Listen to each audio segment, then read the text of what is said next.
20 million new refugees soon at Europe's doorstep. Important facts the media does not tell.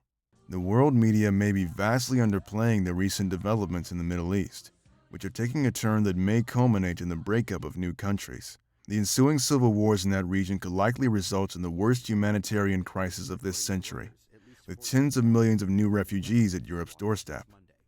This may seem outlandish to many people, but in fact, the failed coup attempt on the 15th of July, when Turkey returned from the brink of civil war, could mark the beginning of this crisis. This past incident, too, the international media was too slow to comprehend and cover.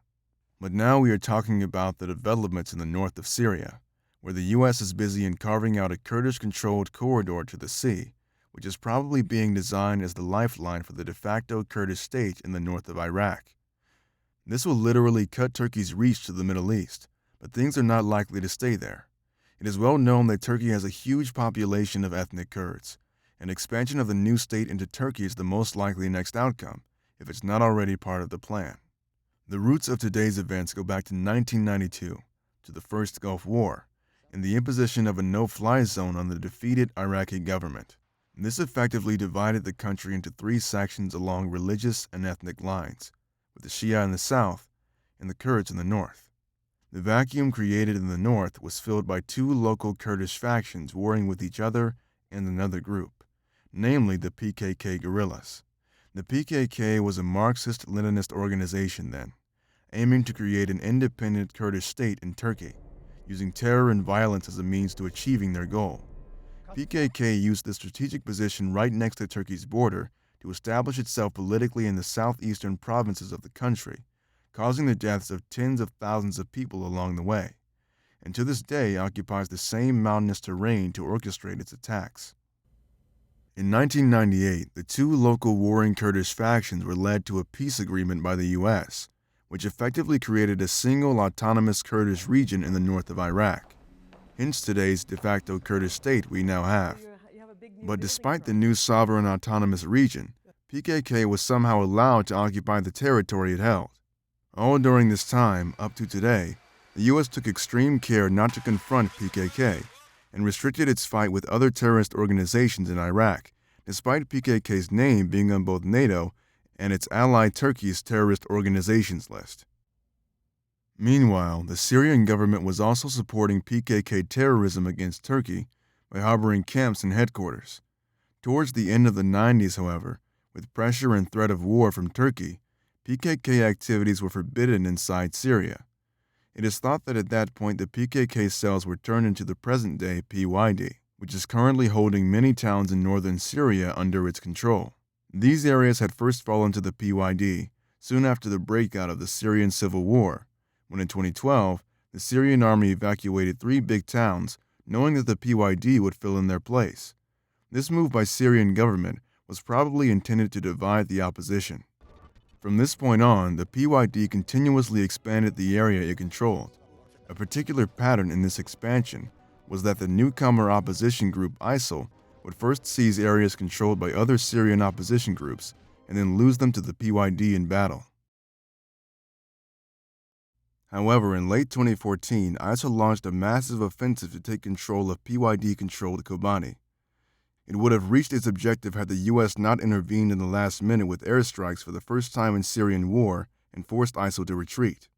At this point, there was no officially declared objective of the U.S. using PYD against ISIL, and U.S.'s defense of Kobani, with no strategic importance whatsoever, made no sense. However, Kobani being in the middle of the stretch of land which it aimed to control was very important for PYD. This proves that the U.S. foresaw the current PYD borders from the very beginning and worked in this direction by supporting the group.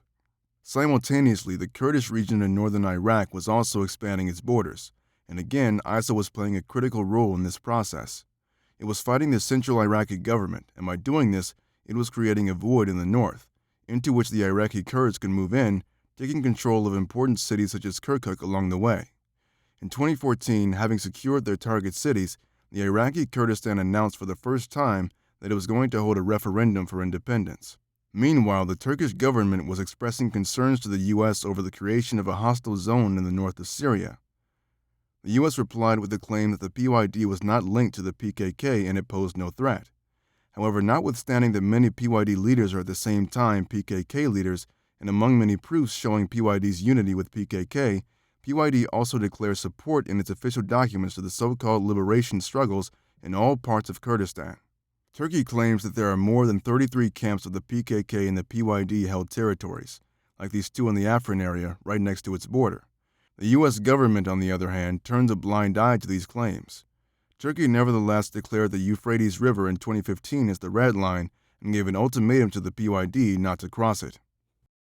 At this point, a set of strange incidences started taking place, which to this day cannot be explained. In June 2015, immediately after the elections in which Turkey's ruling AKP party lost the majority and a coalition government could not be formed, the PYD took the offensive and captured Tel Abyad, connecting the provinces of Kobani and Jizre. 1 month later, in July 2015, the PYD's sister in Turkey, PKK, started an insurrection in southeast Turkey along a stretch of land that would effectively connect the PYD-held zones in Syria with the PKK camps in Kandil Mountains in northern Iraq. On the 24th of November 2015, the Turkish air forces shot down a Russian bombardment jet at the Syrian border, only 1 week after Turkey's President Erdogan met with Putin. Turkey gained nothing by this action. Moreover, it lost its most important trade partner.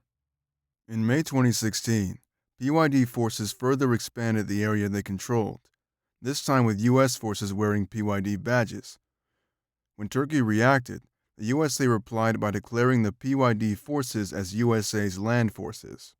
In June 2016, Turkey tried to mend the relations with Russia by apologizing for the shooting down of the Russian jet, and a meeting was set between Presidents Erdogan and Putin.